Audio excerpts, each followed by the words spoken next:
আর শাপলা চত্বরে যেভাবে মানুষ মেরেছে, বিডিআর যেভাবে হত্যা করেছে, 2024 সালে যেভাবে পুলিশের ভ্যান থেকে তাজা মানুষকে ফেলে দিয়ে কিসে মেরেছে, কত মানুষকে আগুন লাগিয়েছে। আসলে দেখেননি এখনো পর্যন্ত এই লাশগুলো চোখের সামনে ভাসে। আপনি এমনিতে মাটি দিতে পারতেন, আপনি আবার আগুন ধরিয়ে দিবেন। আপনি মানুষ। এই দেশে এই স্বৈরাচারীকে যদি নিষিদ্ধ করতে হয় কিচ্ছু লাগবে না, শুধু আসলিয়ার এই লাশগুলো যথেষ্ট। মানুষ এত নিচে নামতে পারে ক্ষমতার জন্য। হযরত ওমর 3 দিনের ভেতরে চিন্তা করে করে তার মাথা খারাপ হয়ে গেছে, আমি এখন কি করি।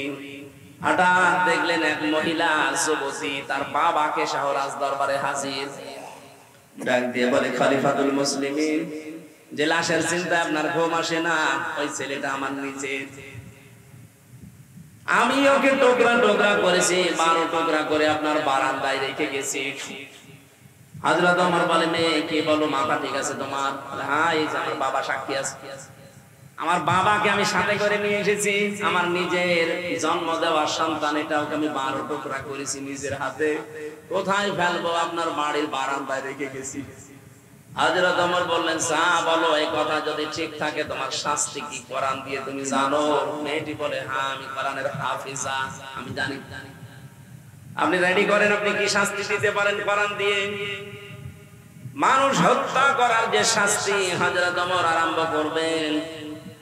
হঠাৎ করে 4 জন যুবক রাজ দরবারে এসে বলে, খলিফাতুল মুসলিমিন, বিচারটা একটু লেট করেন, যেই কারণে আপনি এই মেয়েটাকে শাস্তি দিতে চান হত্যার, ওই মেয়েটার কোনো দোষ নেই, দোষ আমাদের 4 জনের।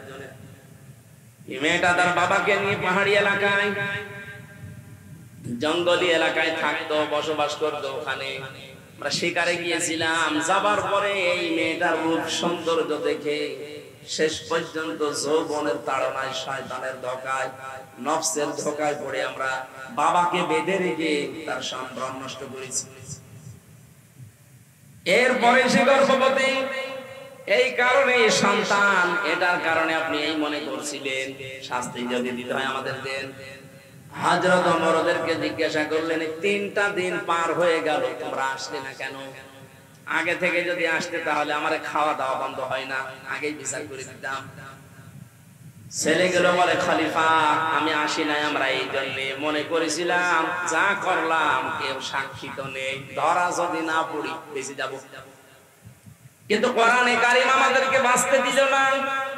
বারবার কোরআন আমাদের সামনে এসে এই কথা আমাদেরকে যেন আহ্বান জানায়, দুনিয়াতে সে গুনাহ করলে এটার যদি শাস্তি দুনিয়ায় না হয়, মরণের পরে কিন্তু আল্লাহ ডবল করে বিচার করবে।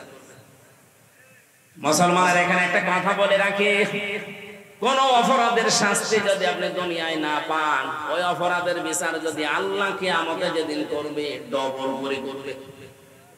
কথা বুঝতেছেন? 3টা পাপের শাস্তি আল্লাহ ডবল দেবেন। সূরা ফুরকান 19 নম্বর পারার 4 নম্বর পৃষ্ঠার 13 নম্বর লাইনে আছে, 69 নম্বর আয়াত। والذين لا يدعون مع الله إلها آخر ولا يقتلون النفس التي حرم الله إلا بالحق ولا يزنون إلى آخر آية।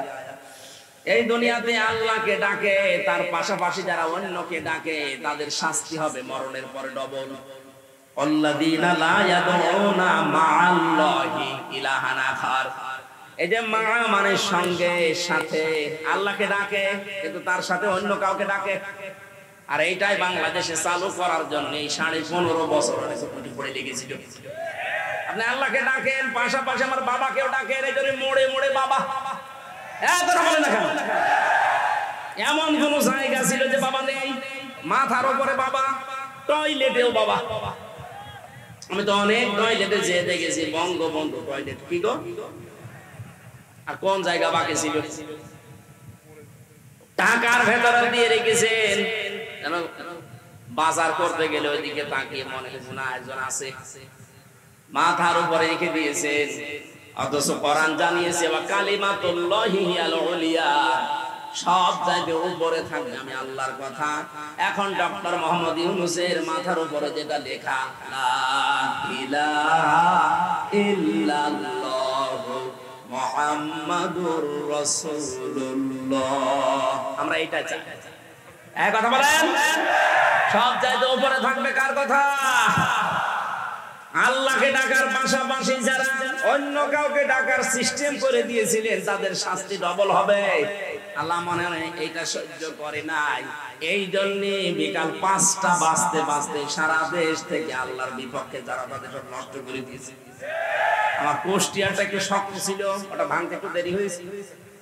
এত শক্ত পাথর সারা দেশের টাকা পয়সা খরচ করে করে আমার মনে হয় এগুলো বানিয়েছিল। অন্যান্য জেলার তুলনায় আমার কুষ্টিয়াতে যেহেতু আল্লাহর ওলি 2 জন আছে, হানিফ আর ইনু, এই 2 জন মিলে বানিয়েছে। এত মহব্বত আপনার, আল্লাহর রাগ ও মানুষের অন্তরে তাদের প্রতি এত বেশি দিয়েছে। একজনকে দেখলাম আদালতে কেউ লাথি দিচ্ছে, পচা ডিম দিচ্ছে, আর একজনের বাড়ির ইট উড়ে নিয়ে চলে যাচ্ছে। আজকে আমরা পরিষ্কার আল্লাহর সাথে অন্য কাউকে ডাকবো না, সে মরা বাবা হোক আর জিন্দা বাবা হোক। কথা বলেন না কেন? বিভিন্ন মাজার এই সিস্টেম গুলো চলতো, আল্লাহর পাশাপাশি ইয়ালি বাবা, শালি বাবা, দয়াল বাবা, ন্যাংটা বাবা। এই জন্যই তো মাজার ভাঙার হয়েছে। একেবারে শিরকের প্রকাশ্য কারখানা এটা। আল্লাহকেও ডাকে, আল্লাহর পাশাপাশি বীরকেও সেজদা দিচ্ছে, এটা আল্লাহর সাথে শিরক। লা তাত্তাখিযুল কুবুর মাসাজিদা, কবরকে সেজদার জায়গা বানিও না। ওরা সরাসরি দিয়ে সেজদা দিত লালনের মাজারে একদম। আর প্রকাশ্য কাজা তো আছে, অধিকাংশ মাজারে আমরা দেখেছি জিনার কারখানা। এই জন্য হাক্কানি আলেম এই দেশে যারা আছে বলেছে মাজার গুড়িয়ে দাও, ভেঙে ফেলো। কোন কারণে মাজার বানাতে হবে? হযরত ওসমানের মতো মানুষ, জান্নাতের সার্টিফিকেট পাওয়া মানুষ দুনিয়ায়, সেই লোকটা পড়ে আছে জান্নাতুল বাকিতে, কিচ্ছু নেই, পাথর দেওয়া মাত্র। আরে দেশের গরু ছাগল মরে যায়, তার কবর 3 তালা হয়। কোথায় গিয়েছেন বন্ডামি? কোরআনের পাখে বিশ্বনন্দিত মুফাসসির, আপনি তো তার চাইতে কোরআনের খেদমত বেশি করেননি। সেই লোকটা পড়ে আছে, মাত্র মাথার কাছে একটা পাথর দেওয়া দেখলাম। আর কোন গরু ছাগল কোথায় মরে, ঈমান আছে কি নেই তাও নেই, সারা জীবনে পোশাক করে পানি নেয়নি। 14 তালা বানিয়ে রেখেছে কবর, সবগুলো মাটির সাথে মিশিয়ে দেওয়া। আজকে থেকে আমরা সিদ্ধান্ত নিয়ে বাড়ি যাব, যতদিন বাঁচি আল্লাহর সাথে আর কাউকে ডাকবো না। এই রাজি আছেন আপনারা?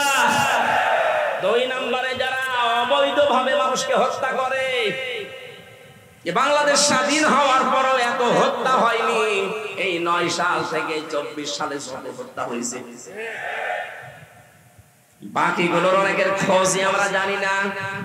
আমি মাঠের নিচে ছিলাম 10 দিন, আমি দেখেছি কত মানুষের কান্নার আওয়াজ আসতো আমার কানের। আমার তো চোখ বাঁধা ছিল, চোখ কালো কাপড় দিয়ে বেঁধে নিয়ে মাজায় একটা দড়ি নিয়ে ওরা হাঁটিয়ে নিয়ে যেত, মনে তো আমার গরুর মতো নিয়ে যাচ্ছে।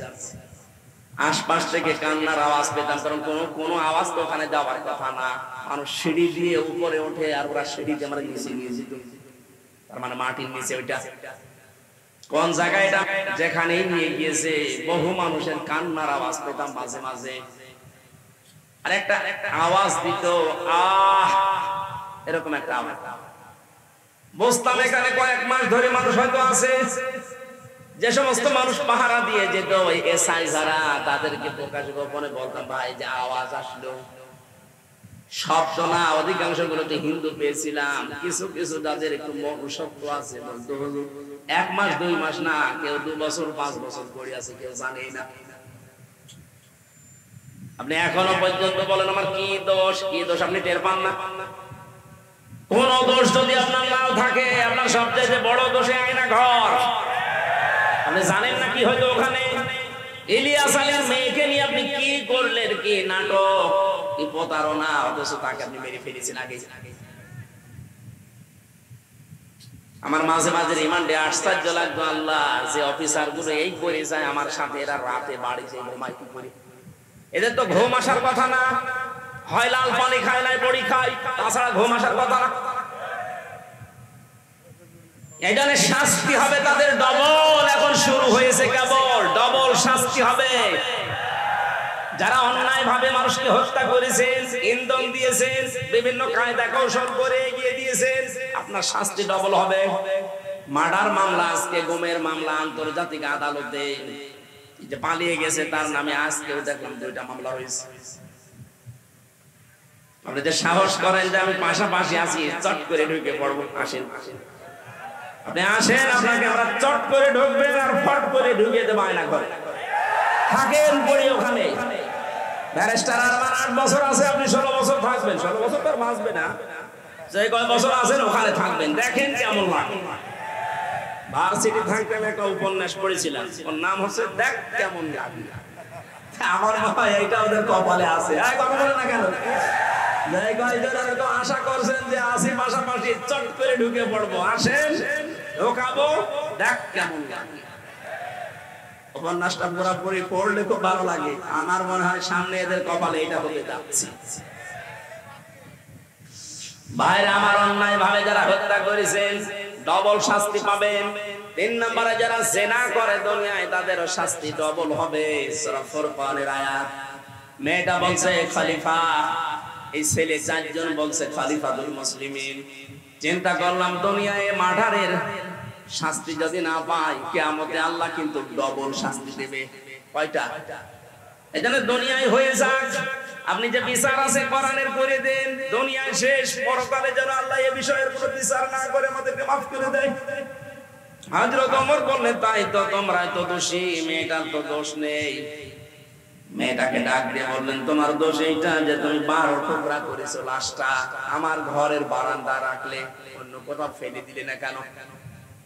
মেয়েটা কোরআনের হাফেজা, ডাক দিয়ে বলছে, খলিফাতুল মুসলিমিন, আমার সন্তানকে আমি গলা টিপে মেরে ফেলতে পারতাম। 12 টুকরা করেছিলাম, আমি বিভিন্ন জঙ্গলে পাহাড়ে ছিটিয়ে দিতে পারতাম, কিন্তু আপনার কাছে আমি কেন দিলাম? দিয়েছি এই কারণে, প্রথম কারণ আমার ছেলেটাকে আমি হত্যা করেছি। 1 নাম্বার কারণ হচ্ছে সে জারজ, তার তো বাবার ঠিক নেই। কয়টা বাবা? বলেন বলেন। জন্ম তো ঠিক নেই, বাবা 4টা, যদি ওর দোষ না, কিন্তু সন্তানটা তো জারজ। আর আমি কোরআনে কারিমে সূরা কলমের 13 নাম্বার আয়াত থেকে 19 নাম্বার আয়াত পর্যন্ত জানি, যারা জারজ সন্তান এই পৃথিবীতে তাদের 13টা কাজ হবে। তার 1 নাম্বারে তারা কোরআন বিরোধী হবে। আমার পেটে জন্ম নিয়ে বড় হয়ে আমার সামনে কোরআনের বিরুদ্ধে মিছিল করবে আমার ছেলে, এটা আমি মানতে পারি না। এই জন্যই আমি নিজের হাতে লড়াই করেছি। বাংলাদেশে আজ যারা কোরআনের বিপক্ষে অবস্থান নিয়েছিলেন, নিচ্ছেন, এখনো সামনে অনেকে চেষ্টায় আছেন। আজকে একজন বুদ্ধিজীবী নামে, বুদ্ধি বিকলাঙ্গ, আমি নাম নিলাম না, লোকটা বলেছে ধর্ম কোন রাষ্ট্রের ব্যাপার, কোন ব্যক্তির ব্যাপার না। এই শব্দটা তার বলা ঠিক হয়নি। সে যদি তওবা না করে সেও মুশরিক। এক কথা বলছে না? কোন মানুষের যদি ধর্মই না থাকে, ওরা উদাহরণ দেন যে নিরপেক্ষ হওয়া লাগবে। পৃথিবীতে কোন নবী ধর্মের ব্যাপারে নিরপেক্ষ ছিলেন? আপনি একজনের নাম বলেন বলেন। এই ধোঁকাটাও চলছে সামনে, হয়তো সামনে আসতে পারে। আগে থেকে সতর্ক করলাম, যারা এগুলো করছেন এগুলো কিন্তু একটা ধোঁকাবাজি। আমরা এক জালেমকে বিদায় দিয়ে কোন নতুন জালেমকে আর এই জায়গায় আমরা দেখতে চাই না। যারা আসবে তারা যেন ইনসাফ কায়েমকারী হয়। মেয়েটি বলে, খলিফা, আমি একটা করে 13টা কারণ বলতে পারি কেন আমি হত্যা করেছি। আমি এসেছি এই কারণে, আমি না আসলেও পারতাম। মেরে আমার সন্তানটাকে জবাই করে ফেলে যদি পাহাড়ে জঙ্গলে ছড়িয়ে ছিটিয়ে দিতাম, আপনিও ধরতে পারতেন না। আমি এসেছি এই কারণে, আমি যেহেতু হত্যা করেই ফেলেছি, আর হত্যার বিচার যদি দুনিয়ায় না হয়, কিয়ামতে আল্লাহ কবুল করে করবে। দয়া করে কোরআন দিয়ে আমার বিচারটা করে দেন, কিয়ামতে যেন আল্লাহ আমার ব্যাপারে আর কিছু না বলে। হযরত ওমর এই 5 জনের বিচার করলেন। আমার বোঝানোর বিষয় ছিল, কোরআনে কারীম দেশে থাকার কারণে, কায়েম থাকার কারণে ওরা গুনাহ করেছিল, কিন্তু গুনাহ করার পরেও কোরআনে কারীম তাদের ভেতরে অনুশোচনা অনুতপ্ত এমন ভাবে ধরিয়েছে, মরণের আগে তারা ঈমান নিয়ে বিদায় নিতে পেরেছে। এদেশে যদি কোরআন কায়েম হয়ে যায়, আপনার মদ খেতে মনে চাইবে না, বিড়ি খেতে মনে চাইবে না, ডাল পানি খেতে মনে চাইবে না, কারণ পরিবেশটাই হয়ে যাবে এরকম। ছোটখাটো গোনা যদি নফসের ধোকায় শয়তানের জালে পড়ে হয়েও যায়, কোরআন আপনাকে বাধ্য করবে অনুশোচনা করে, তাওবা করে জীবনের মতো ঈমান নিয়ে বিদায় নেওয়ার। বলেন আমিন। আল্লাহ, আমরা এইরকম একটা পরিবেশ চাচ্ছি, কথা বলেন ঠিক কিনা? আল্লাহ যেন আমাদের কোরআনের শ্রোতা হিসাবে মুনাফিকের কোন স্থান এখানে না দিয়ে, 3 নাম্বার যেটা বলেছিলাম যে ঈমানদার, এই মানুষগুলোর যে বৈশিষ্ট্যগুলো আল্লাহ দিয়েছেন সূরা আনফালের 2, 3, 4 নাম্বার আয়াতে, আল্লাহ আমাদের ভরপুর করে আজ বাড়িতে নিয়ে যান। বলেন আমিন। দরুদ আর সালাম পাঠের মাধ্যমে আজকের তেলাওয়াতকৃত আয়াত সূরা মুমতাহিনা। কোন সূরা? মুমতাহিনা মানে পরীক্ষিতা নারী। 6 জনের নাম পেয়েছি আমি। এই পৃথিবীতে 6 জন নারীকে আল্লাহ পরীক্ষা করে তাদেরকে পরীক্ষিতা নারী হিসাবে খেতাব দিয়েছে। তার ভেতরে হযরত মরিয়ম একজন। তিনি সতীত্বের হেফাজত করেছিলেন। আজ যে সমস্ত মেয়েরা মডেল খুঁজে পান না যে আদর্শ কারে বানাবো, হযরত মরিয়ম হবে আপনার জন্য আদর্শ। কথা বলেন। ওরা আদর্শ বানিয়েছে ঐশ্বরিয়াকে। আজকে ঐশ্বরিয়ার জীবনী দিয়েছে। ওই একজনকে খুশি করার জন্য রাতের বেলা কত টাকা কন্টাক্ট করে, কত টাকা ভাড়া পায়, আপনি তার জীবনী পড়ে দেখেন। এই যদি হয় আপনার আদর্শ, আর আপনি এটা দেখে দেখে মনে করেন এর মতো হব, ওর মতো হবে, দুনিয়ায় শেষ, আখিরাতে সারা জীবন জাহান্নামে পড়া লাগবে। মেয়েরা যারা এসেছেন, আপনার আদর্শ হওয়া লাগবে 1 নম্বরে মরিয়ম। আপনার চরিত্রকে, সতীত্বকে আপনি হেফাজত করে রাখবেন।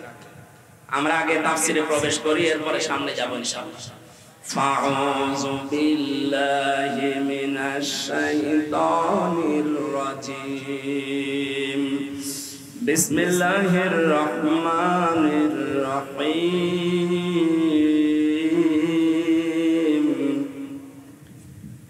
ইয়া আইয়ুহান নাবিয়্যু ইযা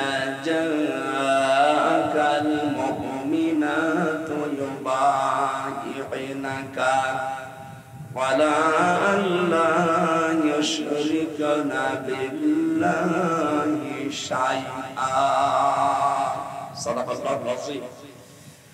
সূরা মুমতাহিনা নামকরণটা এর ভেতরে শব্দটা আছে, এখান থেকে সূরার নামকরণ। আজকে আমরা সবগুলো আয়াত পড়েছি মাত্র 1 আয়াতের 4 ভাগের 1 ভাগ।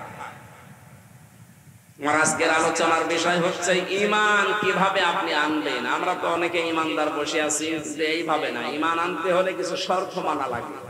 আমরা যেন আজকে শোনার পরে ওই শর্ত অনুযায়ী আমাদের বাকি জীবন চালাতে পারি। বলেন আমিন। সূরা মুমতাহিনার 12 নম্বর আয়াতটা পড়েছি। আল্লাহ ডাক দিয়েছেন ইয়া আইয়ুহান নবী, হে নবী।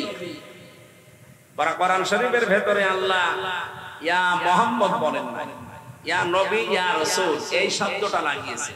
আর মুহাম্মদ শব্দ বলার সঙ্গে সঙ্গে নবীজির রিসালাতের ঘোষণা দিয়ে তার সম্মান আরো বাড়িয়ে দিয়েছে।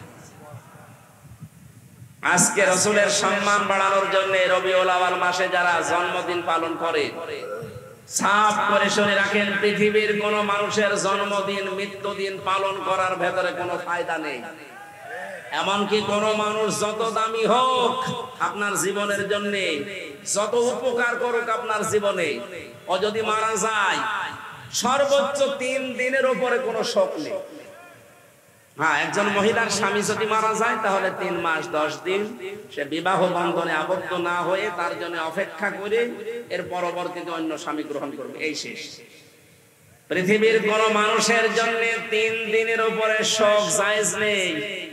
আর আমরা সেই 75 সাল থেকে শোক পালন করিয়েই আসছি। কেন? উনি কি আপনার কি স্বামী হয়? আপনার কি বাবা হয়? কোন কারণে শোক পালন করা লাগবে তার জন্য বলেন? আপনি কি তাকে ইসলামের ঊর্ধ্বে মনে করেন?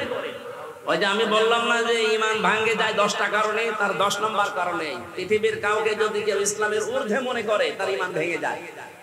এই কারণে তো আপনি এটা করেন, প্রতি বছরে বছরে জন্মদিন মৃত্যুদিন পালন করেন, তাকে মনে করেন ইসলামের ঊর্ধ্বে। ইসলামে জায়েজ নেই, আপনি পেলেন কোথায়? আগামী থেকে এটা আমরা আর করতে চাই না। এই জন্য তো এবার রাষ্ট্রীয়ভাবে 15ই আগস্ট পালন করতে দেয়নি। কিসের 15 আগস্ট 16 আগস্ট? কোরআন হাদিসে যেটা নেই ওইটা আমরা রাষ্ট্রীয়ভাবে পালন করে সমাজ নষ্ট করতে চাই না। কোরআন হাদিসে থাক, আমরা 10 দিন ধরে পালন করব। এই কথা বলেন না কেন? সিঙ্গাপুরে 95% মুসলিম, আর আমাদের দেশে 96% আমরা মুসলিম। এখানে কোনো বানানো নিয়ম নীতি চলতে পারবে? বলেন তো পারবে? আগামী থেকে যেই হোক 3 দিনের উপরে আমাদের কোনো শোক আর থাকবে না। বিশ্ব নবী মুহাম্মদ রাসূলুল্লাহর উপরে তো দুনিয়ায় আর কেউ নেই, আল্লাহর পরে তার স্থান। শোক পালন করা যদি জায়েজ হতো প্রতি বছরে বছরে, আমার মনে হয় তার জন্য আমরা শোক পালন করতাম। কই কোন আলেম তো এটা করে না। যে সমস্ত বেদাতপন্থী আছে এরা নবীর জন্মদিন পালন করার জন্য উঠে পড়ে লাগে। কোথায় পেয়েছেন দলিল বলেন তো? নবীর মিলাদ পড়েন। মিলাদ মানে জন্ম। মিলাদ মানে কি? যেই দুইজন চাচা নবীর জন্মে খুশি ছিল, দুইজনেই জাহান্নামে গেছে, একটা আবু তালেব আর একটা আবু লাহাব।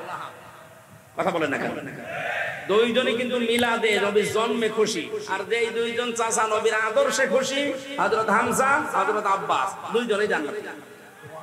এখান থেকে শিক্ষা নিতে পারেন না?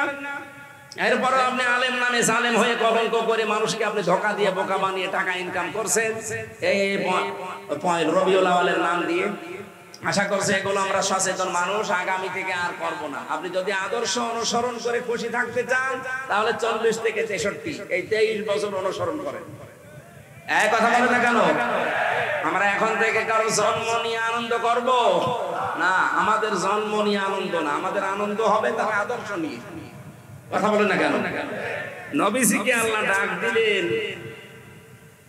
ইয়া মুহাম্মদ, যেখানে কোন জায়গায় কোরআনে আল্লাহ দেয়নি। নাম নেওয়ার সঙ্গে সঙ্গে রিসালাতের ঘোষণা দিয়ে তার সম্মান বাড়িয়ে দিয়েছেন। মুহাম্মাদুর রাসূলুল্লাহ, ওমা মুহাম্মাদুন ইল্লা রাসূল, মা কানা মুহাম্মাদুন আবা আহাদিন মির রিজালিকুম ওয়ালাকিন রাসূলুল্লাহ খাতামান নবিয়্যিন। আর আছে সূরা মুহাম্মদ একটা আয়াত, আলা নুজিলা আলা মুহাম্মাদ ওয়াল হাক্কু মির রাব্বিহি।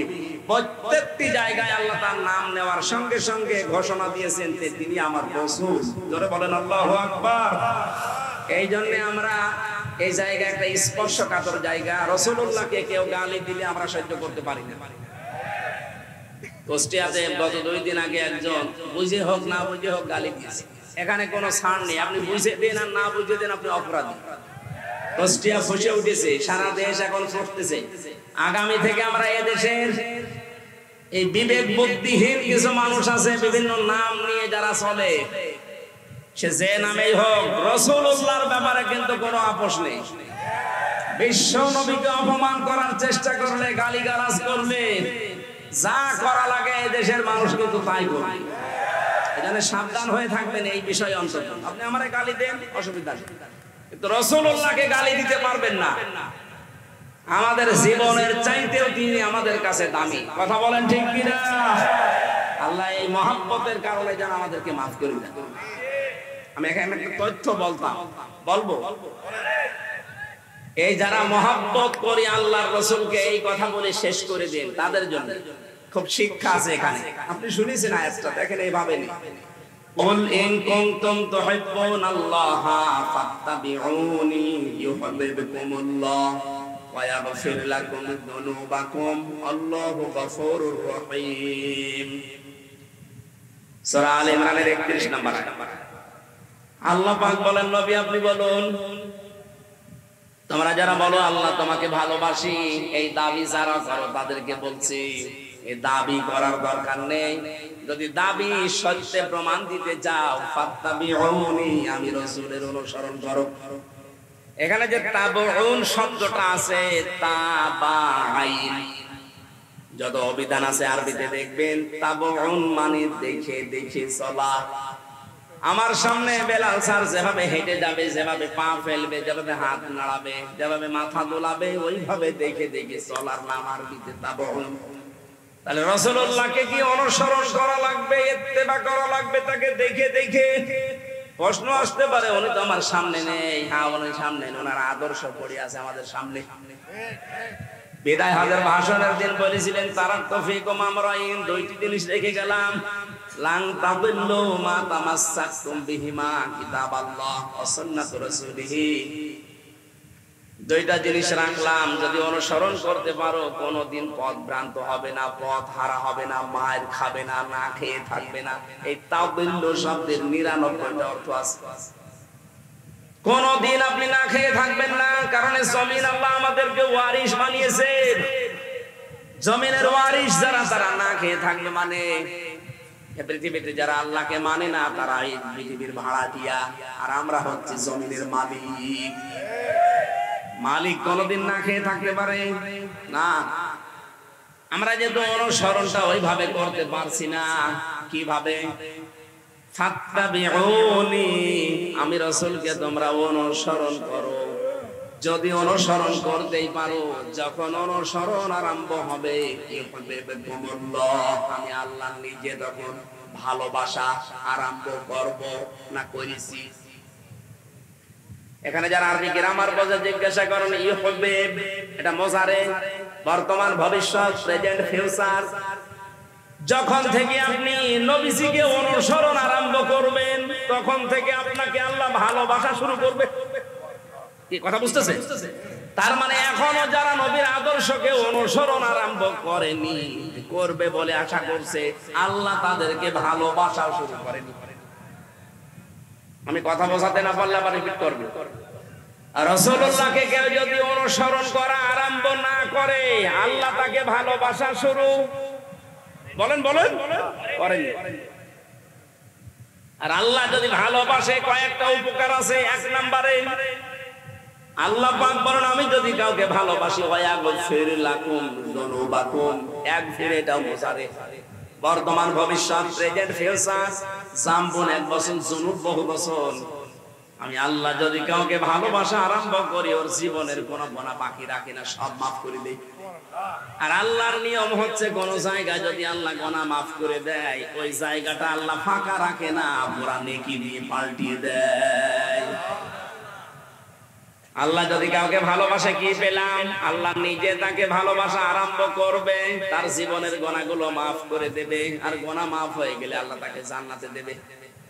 এবার আমার আয়াতের মূল শিক্ষা হচ্ছে, রাসূলকে অনুসরণ করা আরম্ভ করা লাগবে না লাগবে না? এটা কি আংশিক না পূর্ণাঙ্গ? বলেন। আজ যারা আংশিক অনুসরণ করেন, তারা কিন্তু এখনো আল্লাহর ভালোবাসা পাওয়া শুরু করেননি। আংশিক অনুসরণ মানে হয়তো দাঁড়িয়ে আছে রাসূলের মতো, জুব্বা গায়ে দেন, খাবারের পরে মিষ্টি খান, রাসূলের মতো সালাত আদায় করেন, সিয়াম পালন করেন, হজ করেন রাসূলের মতো দেখে, কিন্তু বিশ্ব নবী যে 10 বছর রাষ্ট্র চালিয়েছিলেন, এইটাকে আপনি রাজনীতি মনে করেন? কথা বলেন না কেন? তাহলে অনুসরণ কি আপনার আংশিক না পূর্ণাঙ্গ? আংশিক অনুসরণ করলে আল্লাহ আপনাকে ভালোবাসা শুরু করবে। কোন জায়গায় আছে কোরআনে দেখান। এই জন্যই তো বারবার বলছি, রাসূলুল্লাহকে আজ থেকে অনুসরণ করা লাগবে পূর্ণাঙ্গ। রান্নাঘর থেকে শুরু করে আন্তর্জাতিক জীবন পর্যন্ত, পা থেকে শুরু করে মাথা পর্যন্ত, প্রতিটি জায়গায় আমার অনুসরণীয় একজন, তিনি মুহাম্মাদুর রাসূলুল্লাহ।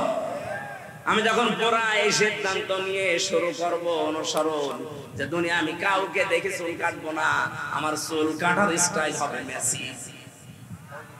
বলেন আমার চুল কাটার স্টাইল হবে ঋত্বিক, শাহরুখ খান।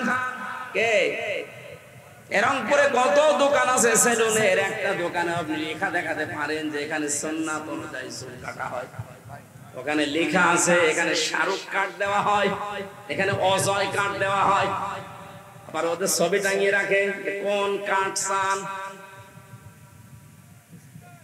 তাহলে এখন আমাদের কি অনুসরণ হওয়া লাগবে? মাথার এই চুল থেকে শুরু করে পা পর্যন্ত।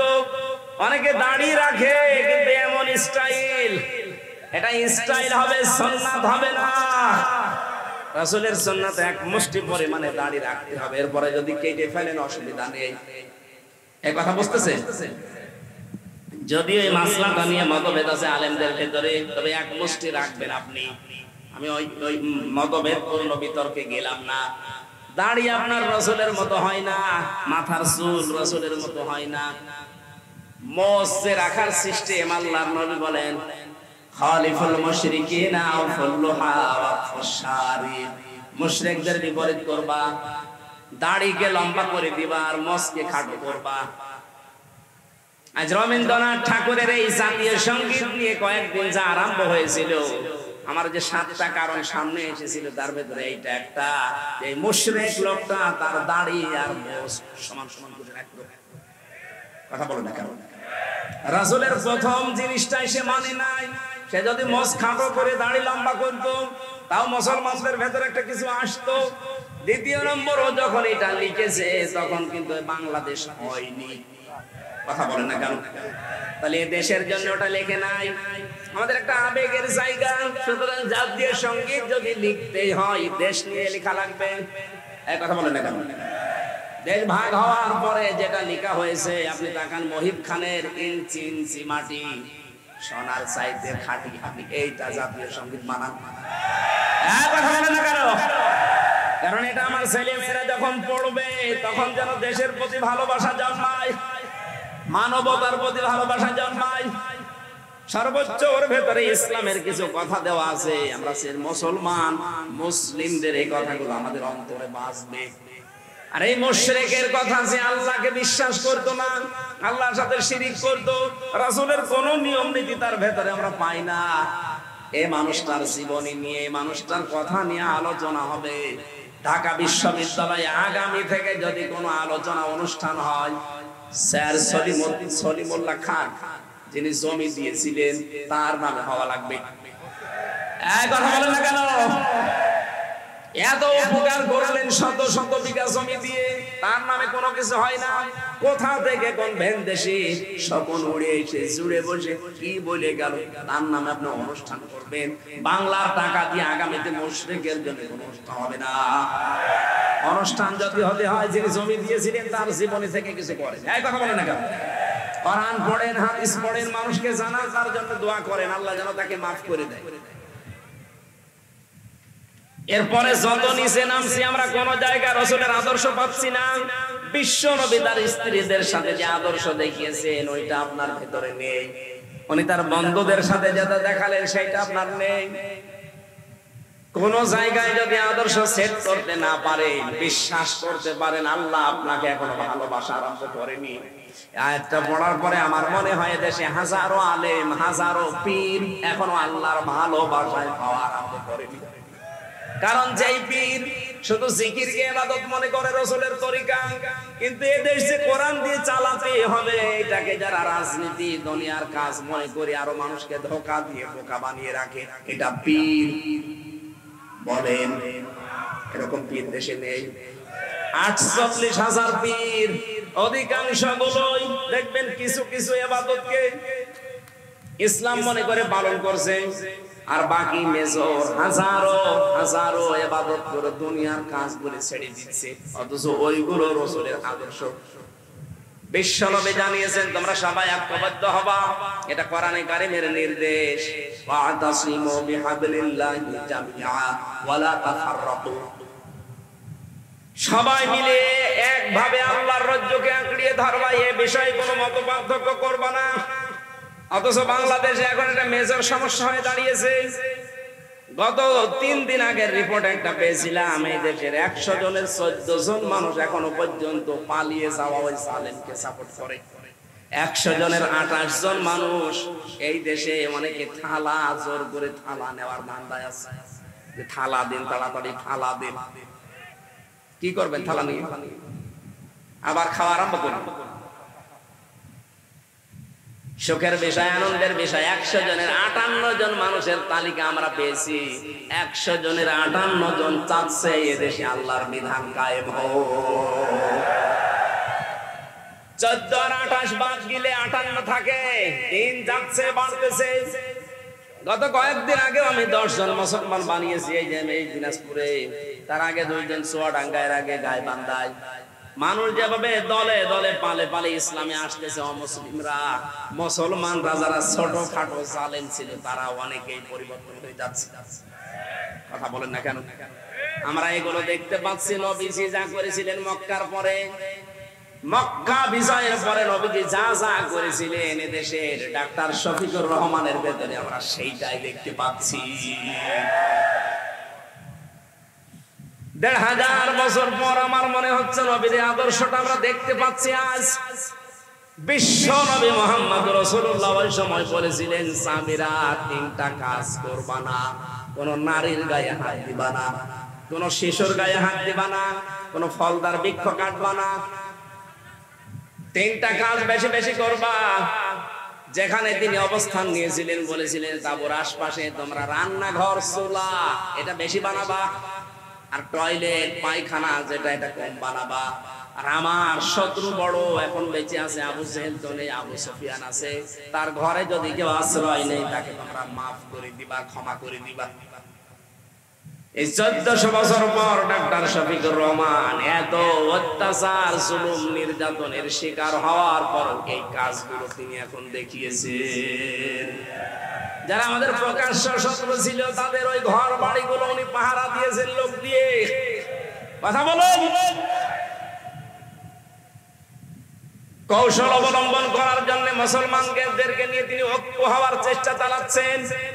আমরা দেখতে পাচ্ছি কিছু মানুষ এখনো পর্যন্ত সেই মানধাতামলের আকীদা আকীদা আকীদা এই নিয়ে তারা এখনো ডিভাইডেড আছে।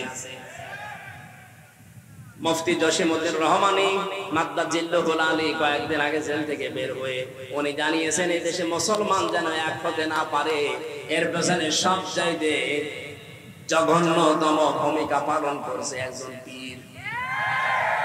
জাতি কিন্তু বুঝে ফেলেছে, যারা ফরিদউদ্দিন মাসুদের মতো মানুষকে তালয় বানিয়েছে। এই কথা বলেন না কেন? আপনি আর তালয় বানানোর লোক পাননি দেশে। এর মানে একটা কলঙ্কিত মানুষ মুফতি আমিনী সাহেবের জামাই মাওলানা শাখাওয়াতুদ্দিন রাজি আমার সাথে ৩ বছর জেলে ছিল বেচারা। উনি মাঝে মাঝেই বলতো, টক শোতেও বলেছে, এই বাংলাদেশে তাসলিমা নাসরিনের মতো এই ফরিদউদ্দিন মাসুদ কোন পার্থক্য নেই। ও আর একই যে লোকটা কোরআনের পাখি সাইদি সাহেবের ফাঁসি চাইতে পারে, একটা মাজলুম মানুষ সে জেলখানায় আছে, তারা আমৃত্যু দিয়েছিল, আর এই লোকটা শাহবাগে গিয়ে বলছে আমরা তার ফাঁসি চাই। এটা একটা টাটকা নির্ভেজাল কুলাঙ্গার। আরে আলেম নাম নিয়েছে, ওর নাম নাকি বুজুর্গ আল্লামা, কত কিছু দিয়েছে। ওর নামে বুজুর্গ দিবে, আল্লাহর আরশ কাঁপবে। ওর নাম বেজির বউ। এই কথা বলে না কেন? যে কয়টা ৫-৮টা গোলাম ছিল যারা মাজলুমের বিপক্ষে অবস্থান নিয়েছিল, পক্ষে না গিয়ে জালেমদের পা শুধু চেটেছে। যারা কওমি জননী নাম দিতে পারে জালেমকে, একটাকেও যেন বিচার ছাড়া আর বাঁচতে না দেওয়া হয়। প্রত্যেকের বিচার আমরা দেখতে চাই। এই কথা বলেন। ওই যে মাইজ ভান্ডারী নসিবুল বশর, ও শয়তান সেদিন ভিডিও পাঠিয়েছে যে আমি যা করেছি জামাতের বিরুদ্ধে, শিবিরের বিরুদ্ধে, বিএনপির বিরুদ্ধে, এরা আমারে ছাড়বে না, জীবনও আপনাকে ছাড়া হবে না। আপনি সবচাইতে বড় মারাত্মক ভুল করেছেন কোরআনের পাখির বিরুদ্ধে মামলা দিয়ে, তাও মিথ্যা মামলা। যারা সাক্ষী দিতে যায় তাদের সাক্ষী পর্যন্ত গায়েব হয়ে যায়। ও নিজে যখন স্বীকার করছে যে আমি এটা করেছি, আমারে ছাড়বে না, না আমরা ছাড়তেও চাই না, দৃষ্টান্তমূলক শাস্তি চাই এই মাইজ ভান্ডারীর। কথা বলেন।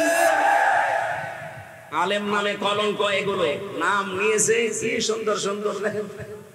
কুসেআ কি? কুসেআ কি? কুকুর, শ্রীগাল, বিড়াল। যাদের নাম মুসলমানদেরকে এক হতে দিচ্ছেন না, আপনি হারাম কাজে আছেন। কোন হারাম কাজ করা অবস্থায় তার ইবাদত কবুল হয় না। সুতরাং আপনার নামাজ, আপনার সিয়াম, আপনার হজ, এই দাড়ি, জিকির সব মাঠে মারা যাচ্ছে। আমি আর নিচে নামতে পারলাম না। এরপর যদি কারো বিবেক না খোলে, আমার মনে হয় ওকে আল্লাহ মোহর মেরে দিয়েছে আবু সাহেলের মতো, ও আর ভালো হবে না। আমার ভাইরা, এখন থেকে আমাদের অনুসরণ হবে রাসূলের আংশিক না পূর্ণাঙ্গ? পূর্ণাঙ্গ অনুসরণ যখনই আমরা আরম্ভ করব, আল্লাহ আমাদেরকে ভালোবাসা শুরু করবে।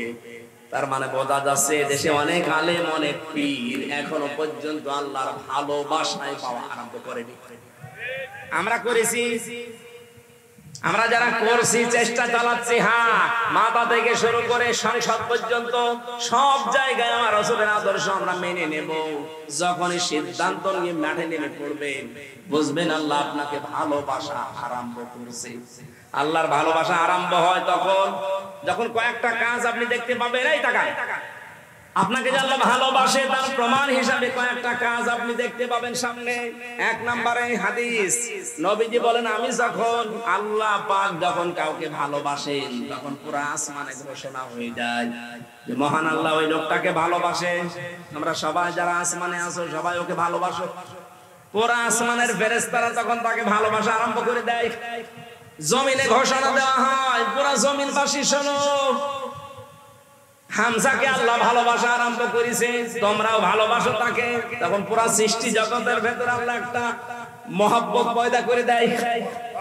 আমরা এইটা আজ দেখতে পাচ্ছি। আপনি তাকান, এতদিন যাদের স্বাধীনতা বিরোধী, রাজাকার, জঙ্গি, উল্টা পাল্টা নাম দিয়ে বহু কালার করার চেষ্টা চালিয়েছে, আগস্টের 5 তারিখের পর থেকে আজকের এই 23 তারিখ পর্যন্ত আমরা দেখতে পেলাম তারা জঙ্গি না, তারা জনগণের সঙ্গী। এই ভালোবাসাটা এখন আল্লাহ পয়দা করে দিয়েছে নিজে। পুরা আসমানে আল্লাহ ঘোষণা দিয়েছে যে তাদেরকে ভালোবাসো তোমরা। জমিনের লক্ষ লক্ষ সৃষ্টি সবার ভেতরে তাদের মহব্বত, ভালোবাসা এটা ঢুকিয়েছে কি? এত প্রমাণ দেওয়ার পরও যদি আপনার এখনো পর্যন্ত মনে হয় না, এদিকে আসেন, আসেন, এদিকে আসেন। এই জন্য আমাদের উচিত হবে এখন এই মুহূর্তে দলাদলি বন্ধ করে দেওয়া, ছোটখাটো বিষয় সব আমরা বাদ। এরপরেও যদি আপনি এক জায়গায় হতে না পারেন, আবার কবে হবে? আবার যদি কোন নতুন জালেমে চেয়ারে বসে, কিয়ামতের আগে লাগাতে পারবেন না। আমাদের উচিত এখন সুযোগ, ছোটখাটো বিষয় সব বাদ। কে দাড়ি রাখে, কে দাড়ি রাখে না, কে জুব্বা গায়ে দেয়, কে দেয় না, এটা পরে করবেন। আগে জায়গাটা ঠিক করেন। এখানে থাকলে আপনি ইসলামের নিয়ম নীতি 100% মানতে পারবেন। আর এই জায়গাটা না থাকলে কয়েকদিন পরে আপনারও দাড়ি কাটা লাগতে পারে। এদেশে আড়ঙে অবস্থান নিয়েছিল না, আড়ঙে দাড়ি রাখা মানুষগুলোকে চাকরি দিত না। সামনে কিন্তু এরকম আসবে, আপনি চেষ্টা করবেন রাখার, কিন্তু পারবেন না। জায়গাগুলো সব জালেমের দখলে চলে যাবে। বিশ্বনবী মুহাম্মদ রাসূলুল্লাহকে আল্লাহ ঘোষণা দিলেন, নবী যারা আপনি আপনার কাছে আসবে যে ঈমান আমরা আনতে চাই, বলবেন 6টা কাজ করো। 1 নম্বরে আলা আল্লাহ ইউশরিকনা বিল্লাহ, কোনদিন আল্লাহর সাথে কোনো বিষয়ে শরীক করবা না। 2 নম্বরে ওয়ালা ইয়াসরিকনা বিল্লাহ, ওয়ালা ইয়াসরিকনা, চুরি করা যাবে না। ওয়ালা ইয়াজনিনা, 3 নম্বরে কোনদিন তোমাদেরকে যেন আমরা জেনা করতে না দেখি। জেনার যে ছড়াছড়ি চলছিল, জেনার যে কারবার গুলো আমরা দেখতে পেয়েছি, বিশেষ করে আকাশ সংস্কৃতির নামে এদেশে বন্যার পানির মতো পিন আপ করা পত্রিকা দিয়ে বিভিন্ন স্যাটেলাইটের মাধ্যমে যা আরম্ভ হয়েছিল, আগামী 10 বছরের ভেতরে চরিত্রবান যুবক যুবতী মানুষ খুঁজে পাওয়া দুষ্কার হয়ে যাবে। এগুলো যারা দায়িত্বে আছেন বন্ধ করার চেষ্টা চালাচ্ছে। আমরা চাই যেগুলো দ্রুত যেন বন্ধ হয়। এরপরে আল্লাহ দিয়েছিলেন এক একটা শব্দের ভেতরে লক্ষ লক্ষ কথা। আমি তাফসিরে পড়েছি, নোটও করেছিলাম, শুধু গা ঘেমে যাচ্ছে আর রাত অধিক হয়ে গেছে, খুব সামারাইজ করে বলছি। রব্বুল আলামিন বলেন, ওয়ালা ইয়াকতুলনা আওলাদাহুন্না, সন্তান হত্যা করা যাবে না। এই শব্দটার ব্যাখ্যা করলে অনেক ভালো হতো। ওয়ালা ইয়াতিনা বিবহতান, কালকে আমার মাহফিল আছে, এই যে এই ছেলেটা এখানে, কালকে ওয়ালা ইয়াতিনা বিবহতান, এই বহতানের উপর আমি কথা বলবো, কারণ এইটা বাংলাদেশে 15.5 বছরে বেশি হয়েছে। ওয়ালা ইয়াতিনা বিবহতান, মানুষকে আন্দাজে দোষ দিয়ে জীবনটা নষ্ট করে দিও না। আমার জীবন থেকে যে 3টা বছর আপনি ঝরিয়ে দিলেন বেকার বেকার আন্দাজে দোষ দিয়ে, প্রমাণ তো হয়ে গেছে। কয়েকদিন আগে আমার মামলা সব খারিজ হয়ে গেছে, আদালত প্রমাণ করেছে আমার কোনো দোষ নেই, আমি নির্দোষ। বিনা দোষে আমাকে এই 3টা বছর নষ্ট করলেন। যারা করেছিলেন তাদের কি শাস্তি হবে, ওই কথাগুলো কালকে আমরা তুলে ধরবো। এরপরে আল্লাহ দিয়েছেন, ওয়ালা ইয়াসিনা ওয়ালা ইয়াসিনাকা ফি মা'রুফিন ফাবাই'হুন্না, ভালো কাজে কোনদিন যারা দায়িত্বে আছে এই মানুষগুলোর অবাধ্য হবে না। আস্তাগফিরুল্লাহ, আল্লাহর কাছে ক্ষমা প্রার্থনা করবা এই 6টা গুণ যাদের ভেতরে আছে। ইন্নাল্লাহা গফুরুর রহিম, অবশ্যই আল্লাহ তাআলা দয়াবান এবং ক্ষমাশীল। আল্লাহ আয়াতটা খুব সংক্ষেপে করেছি, বাস্তবে যেন আমাদেরকে মেনে চলার তৌফিক দেন। আগামী কালকে মাহফিল আছে এই নওশাদের গ্রামে, বহতানের উপরে কথা বলবো ইনশাআল্লাহ। আল্লাহুম্মা আমিন।